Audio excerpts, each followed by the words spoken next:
How to turn on notifications on LinkedIn mobile app. Firstly, you have to install the LinkedIn mobile app from your Play Store on Android as well as on iPhone. Just open the LinkedIn mobile app in your phone. We are going to turn on notifications here.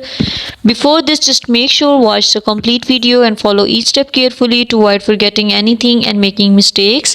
Now we are going to turn on notifications by moving to the profile here.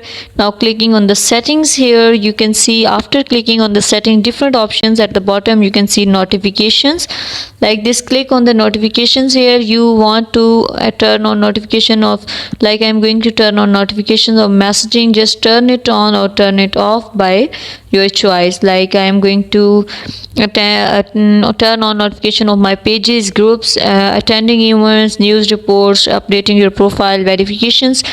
It's depend on your choice. Thank you so much. In this way you can turn on as well as turn off notifications here. Please consider showing your support by commenting, liking, sharing and subscribing to our channel for more valuable content in the future. Your engagement is highly appreciated. I wish you very good luck. Thanks.